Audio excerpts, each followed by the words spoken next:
Hello and welcome to Let's Play Touhou Kaikido Marine Benefit. So, I went ahead and went along with this fan game because Marine Benefit is a bit of a special game to me. So, back in the good old days of 2011 when I was a normal mode player, this game was actually the fan game that I played the most. I mean, I had only played this game in CTC, but, back then, this game actually wasn't even complete. Extra mode wasn't finished, the boss didn't even have a sprite yet, the theme wasn't even finished yet, and yeah, so that was a long time ago, and because of that, when I was newer to Touhou, things like this tend to be a little nostalgic, which is kind of what this game is. It's not actually made in Danmakufu, by the way. It's made in, I think, a Flash engine. It might have changed. I know it's not Danmakufu, though. It most definitely is not. And yeah, it was made way back then, before 10 Desires, even. And this game is actually not that popular. At least from what I can tell, most of the people I talk to seem to really hate this game. I personally can see the flaws that this game has, except it has a special place in my heart due to nostalgia, so I can't really harp on this game that much. In fact, I really actually kind of like this game. So, yeah. The Lunatic mode is what we're going to play, but I don't think I'm going to be doing no bombs this time around. Although I have done a no bombs run of this game, I just don't trust myself enough to be able to pull it off, because it was a long time ago when I did it, and I don't know if I can still play at, a consistent rate nowadays. So if I notice that things are getting bad, I'll probably just start using bombs. So I'm also going to go with Reimu simply because she's kind of the shot type that I'm the most used to in this game, at least to Reimu A. So that's what I'm going to be going with. So why don't we go ahead and hop in? I also, before we go though, I want to point out that I can't play this in full screen because of the fact that when I did try, I got a bunch of frame skipping. So I'm playing in a large window, which should be okay, but that might affect the quality of the dodging, so I might not be able to do the no bombs thing after all, but it shouldn't be that big of a deal. I wouldn't think so. Oh no, it wasn't frame skipping, it was stuttering. Or maybe that's the same thing. I don't know. Anyway, yeah, the first thing I'll notice is that a lot of these backgrounds look like they've come from Google Maps, and actually that's what I've heard, but I don't know if that's actually true or not. What I can tell you about, though, is that gauge on the very left screen. So, yeah, there's going to be a lot of things that you'll notice. First thing you'll probably notice is the hydrogen and the oxygen items, and the fact that they're making the bars on the left go down. So the blue bar is for bombs, and the orange bar is for lives. Yep. Every time the bar goes to the end of the meter, you gain basically a life for a bomb. A cool thing is that grazing can also make your meter go up, or go down rather, so you can get lives from grazing as well, which means if you milk some of the boss patterns for graze, you can get yourself lives. So it's kind of cool that way. Although it can be kind of broken, especially with this shot type in particular. If you played this game before, you know this shot type can basically cheese graze, and oh, a bomb right off the start. I don't really care, really, about the whole no bombs thing. I just want to play.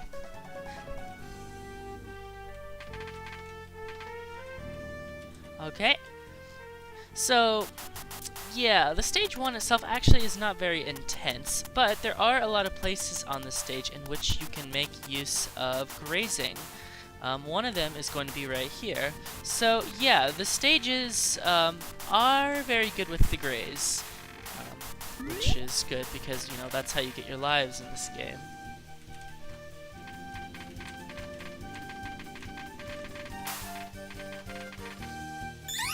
And there you go, you can already get 2 extends before the boss. This game is pretty forgiving with its resources. In fact, On stage 5, there was this one fairy that gave you like way too many lives, and they actually had to nerf it and make it die faster, which was funny. Okay, so here's our stage 1 boss, who actually has 2 themes. The other theme is like the beta version of the theme, and it sounds a lot like Flandra's theme. Anyway, her non-spells are really trivial. In fact, there's nothing to them at all. They're basically for grazing.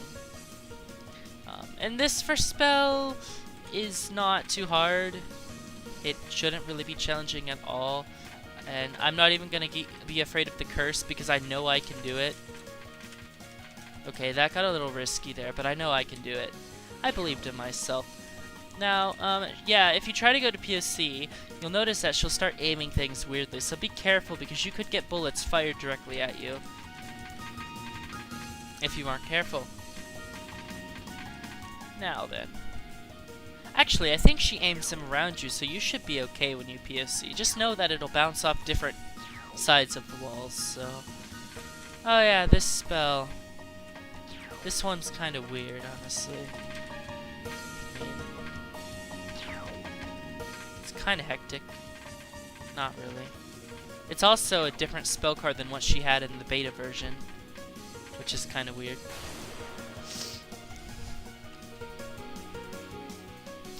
And that's our stage 1 boss. Really nothing challenging here. I mean, you would expect that on stage 1. Okay, this is clearly taken from Google Images or Google Maps. Like, you could see the ocean. Like, that's a real ocean. And yeah, as you can see, my wonderful memory is fading. That's how these stages work, so I'm just improvising. Always a good sign. And I believe the mid boss comes in like right away, kind of like stage 3 Alice. This non is evil if you don't have a computer which is really good at handling Danmaku, because it'll make your computers lag. This boss in general will make your computers lag, but thankfully I've got the iBuyPower meme machine, so I can handle any of these things, even while recording. Not to brag or anything. This spell is pointless. But, I mean, it's stage 2, so I don't really mind. And here's a cute spam. I'll just go ahead and make quick work of these things. Now, I believe, yes, these fairies are coming. So, if you're Reimu B, or Reimu A, rather, you can bomb on these, I think, for graze, but I'm not going to bother. I'm not going to do that cheesing unless I you know, I'm doing so badly that I can't afford not to.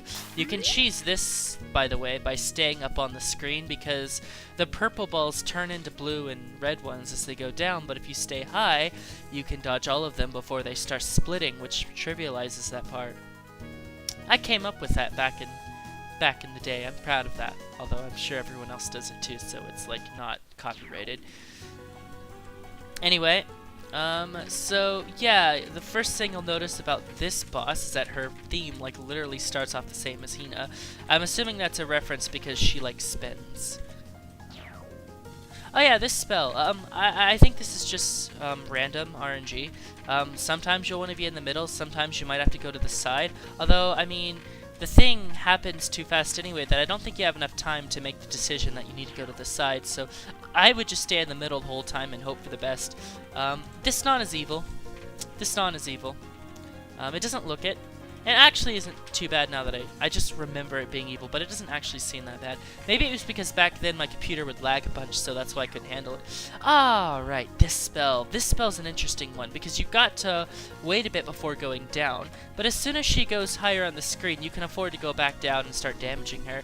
It's a really trivial one.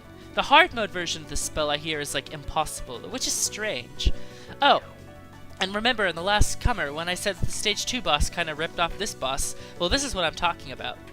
This is a reference, like an undeniable reference, or rather, the last comer attack was a reference to this. And I don't think you can deny that. And you also get nice grays on this, which is cool. And yeah, that was actually pretty easy. I remember that boss being harder, but I guess, you know, misremembered. I do know that this stage 3 is a little bit weird. The boss has a spell card, which, oh god, I don't think I have that memorized, so I'm gonna die or have to bomb.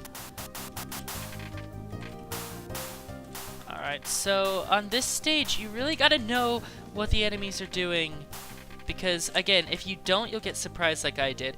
Thankfully, I think I have a vague idea of what's happening.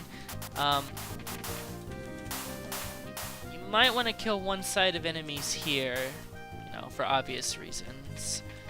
I think...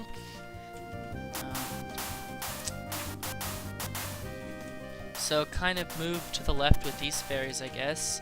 Get what you can. And then this part, I'm gonna have to miss the oxygen for the sake of survival. Whatever. It's not like this game is short on lives or anything. You can bomb and graze on this fairy if you need the lives, but again, I'm not really gonna do that kind of cheesing stuff. Okay. Mid-boss time. This non, it's kind of RNG if I remember. Like, it isn't hard, but there are times when you can get really weird situations on this, if I recall, just because of how these things work. And I'm always afraid of that POC. Also, I never mentioned it before, but the blue gauge is your POC, by the way.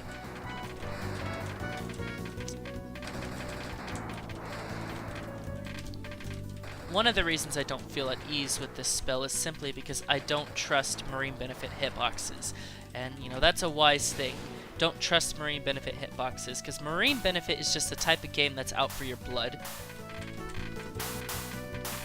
Okay, now I don't remember anything else that happens on the stage, but it'll come back to me. I know there's these enemies that don't die, and that you have to keep these ones. Yes, these enemies, they don't like to die. So, if you want to kill them, you can bomb, like I was forcefully had to do, or just keep following them and hope for the best. These ones do die, though. And yeah, Marine Benefit really likes to play around with like the angles of the bullets. Oh yeah, and the mid-boss will, or not the mid-boss, the stage 3 boss will start off with Anon before going to her dialogue, which is pretty interesting. These bullets are hell, by the way. Don't trust their hitboxes. Okay. Now she's gonna surprise attack you. Stay high on the screen, and then move down. See that bird? That's to kill blind players. If you don't know it's coming, you're screwed. But other than that, this spell card is self-explanatory. The lightning path is highlighted by the thunder. And I'm playing this a bit too safely when I really don't need to, but I mean, it's been a while since I played this game, so I'm just trying to look out for myself. If I recall, her nons aren't really difficult as much as they just are clippy. You really can't trust this game's hitboxes. I really didn't want to bomb there though, so I kind of took a risk. Okay, this spell is 100% static. I don't think I've ever learned how to do this. As you can see from my spell history, I have captured this before, but I don't expect myself to remember how this goes, because it's just been so long. I really don't remember. Yeah, see, if you don't have this 100% memorized, you're screwed. It's all memo, no RNG. And it's just been too long. Oh, and I realized that that non was about to kill me, so I was kind of forced to bomb there. I don't think I had a choice in the matter. Now, if you want, you can graze the sides. I did there for a bit, but I mean, I wouldn't keep grazing them. Oh, yeah. I forgot, those orange things have really, really large hitboxes. I mean, I knew they were there, but I didn't know that they were that wide. My bad.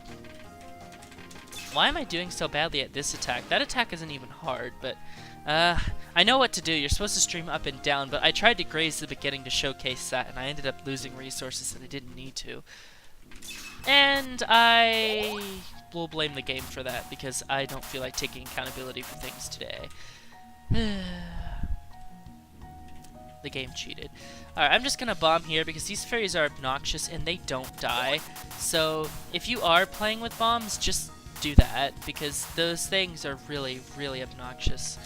Like, they're not really dangerous, but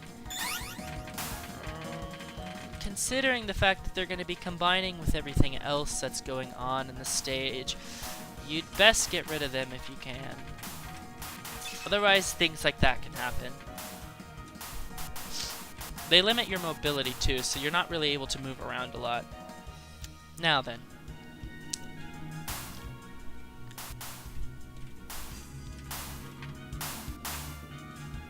Just streaming. You can graze for lives if you want.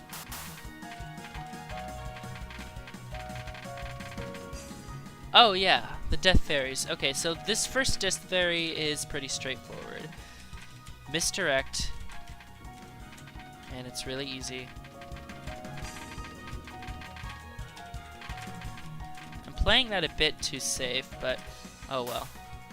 And then the second Death Fairy is kind of quirky, so I like to just, you know, move around a lot, as you can see right here. Because if you do it like this, you notice you get a lot of space to move in, and it's very forgiving. You could just stay at the bottom, I guess, but I mean, it's like aimed, but it's weird aimed. Oh, yeah. So remember when I complained about marine benefit stuff on Elfin Mint? This is the origin of the whole light flickering thing. Marine benefit, yeah, has always had like weird gimmicks, which is kind of what makes the game a little more unique, if I do say so myself. But again, I guess a lot of people didn't like this kind of stuff. It's also the fact that the marine benefit engine is a lot worse than the Danmakufu engine. It's really easy to just die in the most stupid ways in this game, and sometimes it really feels like you shouldn't die places where you die. So the whole shtick with these enemies is that they will follow your height on screen. So in order to deal with them, you have to do vertical streaming like I am now, and die, because it's just too hard to deal with many things at once. So the interesting thing about this game is that casual shots like Reimu B or Reimu A, well, both of them really, don't really have that many advantages.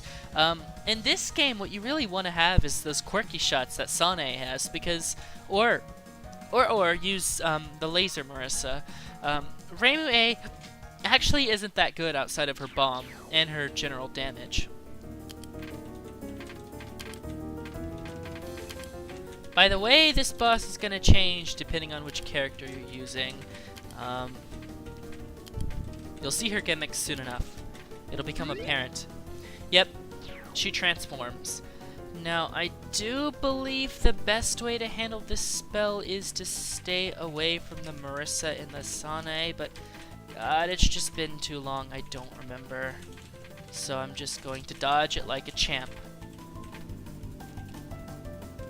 Guerrilla plays going on right now. Let me cap, I've earned it. I've earned it.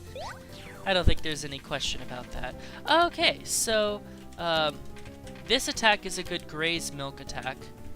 I'm just trying to get under her for damage, but if you're short on lives, you can graze milk that, but I mean, I don't really need to. This spell, I do remember this one is very random. There is the chance that if a boss runs into you, they can spawn something on you, but the oddity of this spell is just the weird angles of the rotations and the bullets. I'm just talking like random nonsense, don't listen to me. I don't know what to say. And then the third non is actually not that bad. It's an intimidation non.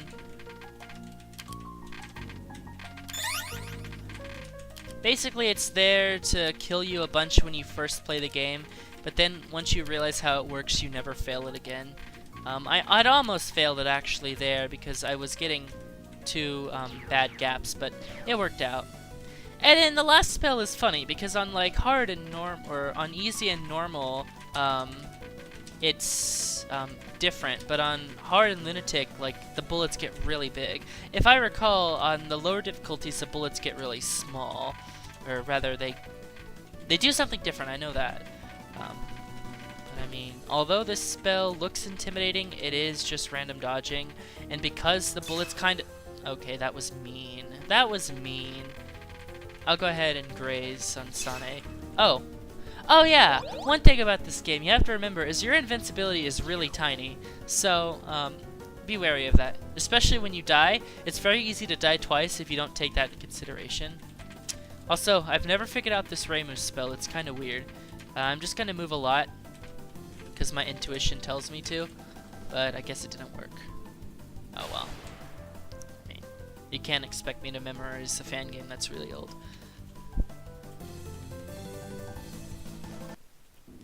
Okay, these bubbles are aimed at you, so if you don't want them to hit the bottom, what you gotta do is you just have to keep streaming.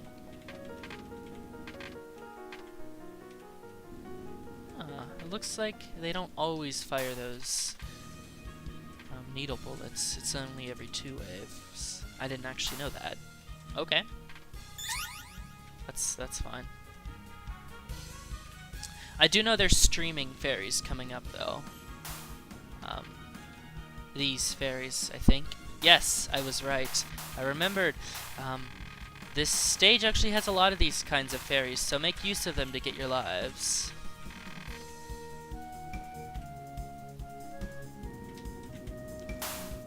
I'll just go ahead and bomb and kill these all.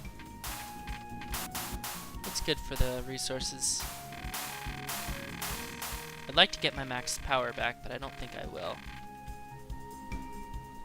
I should have gone for max power there, actually, but I wanted to get the grays, because lives and stuff. Okay, so, remember in stage 1, I mentioned that there was this death fairy that was, like, really crazy? That was this thing. This thing is a bit ridiculous, in the sense that it gives you way too much grays, even though it really shouldn't. And in the original version of this game, that fairy, like, never died, and you could just milk it for a very long time and basically get, like, so many lives that your lives would go beyond the screen. Like, they would, you know, there'd just be too many that they wouldn't fit all on the screen. It was really funny. But yeah, they nerfed that for obvious reasons. Although, knowing this game, I mean, you can still get a ridiculous amount of lives. But, I mean... Okay, so I should be talking about the mid-boss, shouldn't I? I mean, I think this spell card kind of speaks for itself, right? It's obvious what the gimmick is. If you wait too long to get out of the bubbles, you're dead. Alright, now the second half of this stage is ridiculous. Absolutely ridiculous. If you're not a shot like Sane, then you're basically gonna die here at some point. And I've already had a death sentence. RIP. Or not. Okay. The second wave is completely random. The first wave is aimed. I didn't remember that correctly. The second wave is completely random, although it's really insane. There's just so many bullets that you couldn't even hope to do this unless you had a bunch of lag on your computer. But there's no way to keep up with all the enemies here, and it just gets insane. Like, it's actually, I would say it's unreasonable even. Although, you know, there are shots in this game that can handle it simply because those shots are just really good at handling things from a wide area.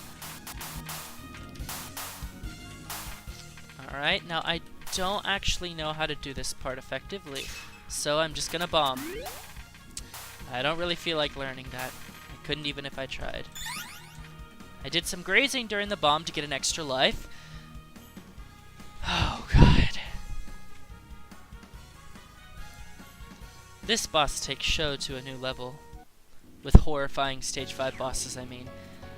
This boss is stupid. Like, Hernans have a weird gimmick. Basically, the arrow points to the direction that the bullets are gonna move, and the arrow will follow you, on the first non at least. So yeah, I don't even remember how to do all these spells, but they're all kind of dumb. So the whole gimmick to this boss, though, is the fact that if you go outside this bubble, you'll die. You have to stay inside. Although the bubble will follow you, it's not that reliable. And I totally could have capped that. I just kind of panicked for no reason. RIP. The second non-spell, she'll just move left and right. You can follow her, or you can stay in one area. I like to follow her because it helps. Thing is if you're following her, the bullets won't move that much in their angle, and they'll just generally go down because the arrow will keep facing down. On the second spell, you need to immediately go to the bottom. Immediately. Even then, it's kind of luck shit, so, I mean, what else can you really say about it? The bubble basically prevents you from moving around too much, so you're basically confined to the tiny area that you have. And if the bullets decide to throw walls at you, then, well, you're basically screwed. Like, I mean. And then the third non is really stupid. It's actually not as complicated as it looks, but it's really annoying to play. You just have to know that the bullets that are below you are going to be moving up.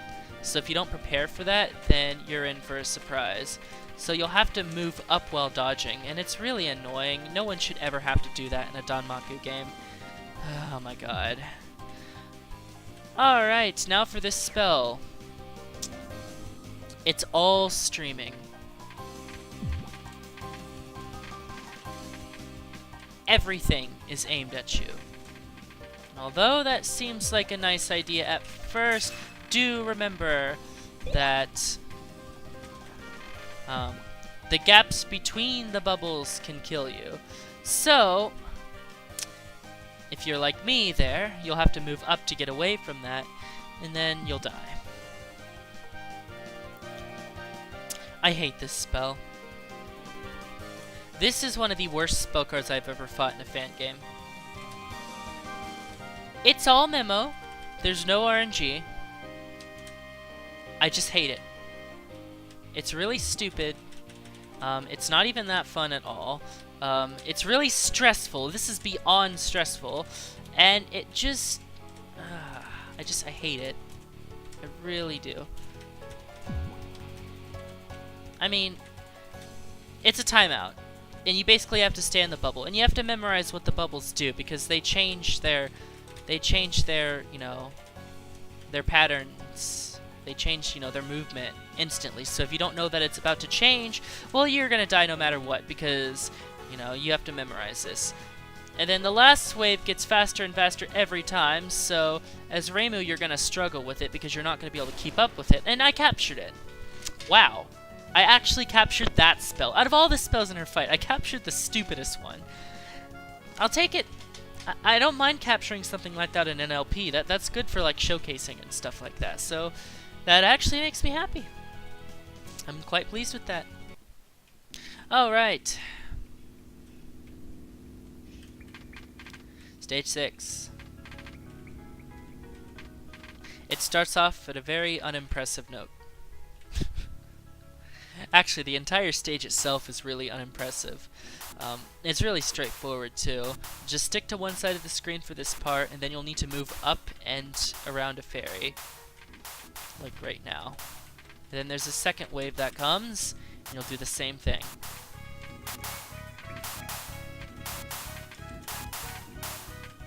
Yep. And then there's aimed stuff. And then you know what's gonna come next? I'll let you have a wild guess. I'll let you have a guess at what's coming next. Aimed stuff. More aimed stuff.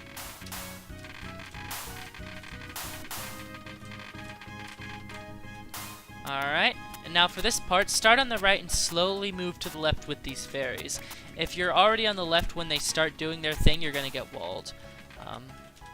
Basically the same with this, except this time you want to go right. This is a good section to get power and bombs from, though. So that's really nice. Alright, mid-boss time. On Lunatic mode only, I believe, you will fight 2 mid-bosses. On any other difficulty, though, you'll only fight 1.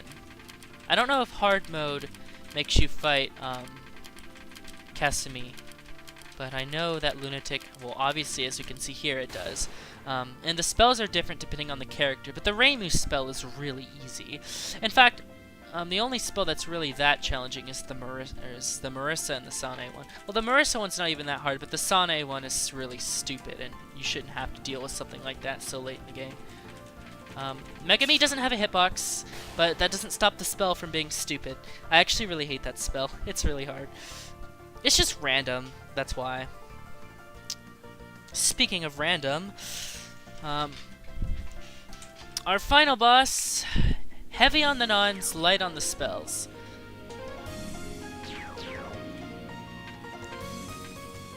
Her nons in general are just insane. Like all of them. They're just really evil. The first one is manageable at least, but I mean, you know, it gets worse. So this spell introduces her gimmick, which is making fairies fly at you. You can kill them as they come down, but the big ones have a tendency to run into you, especially if they come at you at a really stupid angle, which I was showing there. I've never figured out this second non. I think I've captured it a few times, but out of dumb luck.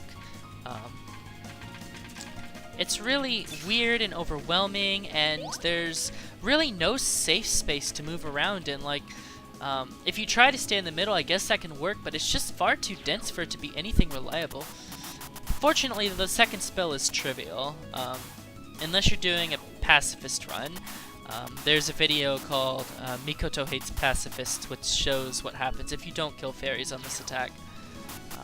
The fairies themselves just gradually get stronger as they go along, but if you kill them, they literally can't do anything to you, so this spell is basically a throwaway.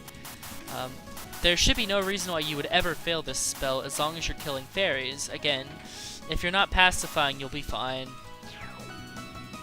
The third non-spell... Oh yeah, this is the rotating one. So yeah, these gaps will actually rotate, and you gotta keep that in mind. Although you can sneak inside the red wave, which is really cool. Just keep in mind that when these start to move down, they will rotate. Sneak in the red wave if you can. Sneaking in the red wave is about the only way you're going to be able to do significant damage to that non, so keep that in mind. Is this the aimed? This is the streaming one. There's a very, very good method to this spell, but I don't know it. So watch Malkyrian, because I can't really help you on this. And as shown here, I'm just dying and dying and bombing. The last non-spell is annoying because they add the little green Sane orb, and then the thing will chase you everywhere, and so you're not going to be able to damage the boss, and you're going to have to move around the screen, and the whole non is going to take like 10 million seconds because of the fact that you can't damage the boss. It's that kind of pattern which no one wants to deal with. I hate these kinds of patterns. This spell right here should be trivial, yet I'm bad at it for no reason at all. Like, it's such a simple concept, and it's not difficult in the slightest, yet for some reason I just can't capture this with any consistency. I don't know. Well, I captured it there, only because I said I can't capture it. I jinxed myself into a capture. That's how these things work. The last spell is really cool. There's actually nothing that intuitive about it because it is just streaming. However, it's cool streaming. So when you gather items, or at least the oxygen and hydrogen and stuff like that, you'll increase the size of the bubble, giving you more space to move in. Now, the fairies themselves will guard Mikoto. Although if you're playing as Marissa Piercing, you're going to destroy this attack real quickly. The goal is to damage Mikoto by shooting in the middle as much as you can. Everything is streaming, so you can essentially just stream the entire attack. So there really isn't that much to dodge, actually. It's kind of a free spell, really. As long as you're streaming. I mean, that's really all it is. For obvious reasons, don't micro stream this. You're gonna die. It is a very lengthy spell, though, simply because of the fact that Mikoto will protect herself with all of those things. However, despite that, it is a very cool spell.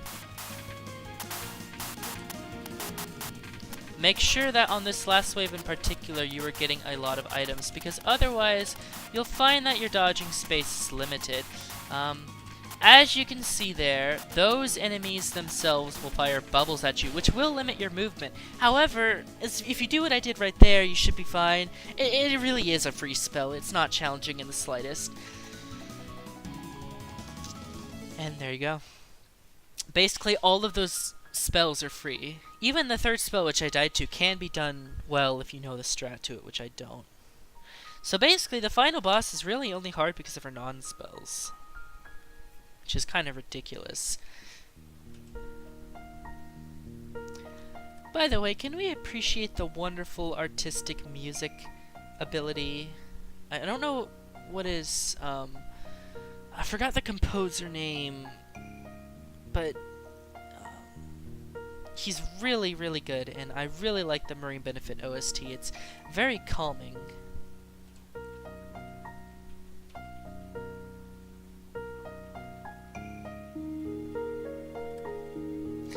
So, yeah, here's the ending. We can see Megami and Reimu. I'm not going to cut that out. It's a fan game. And, yeah, now we get a beautiful view of the Earth. And a nice credit theme.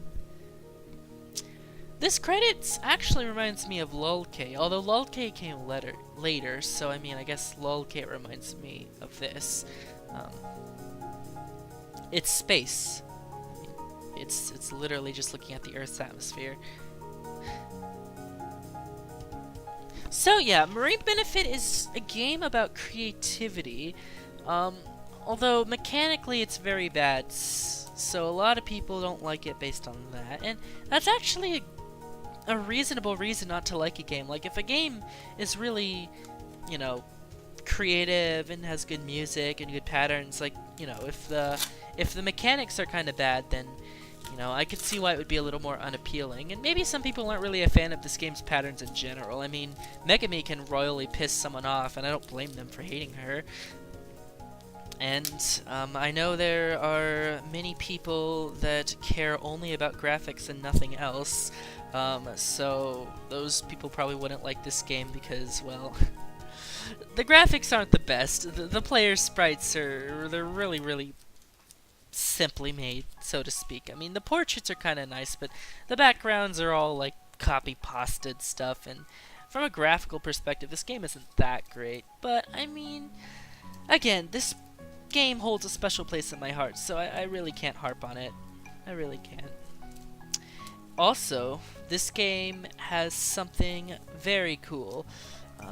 The main game isn't really why I like this game. This is why I like this game. See you next time.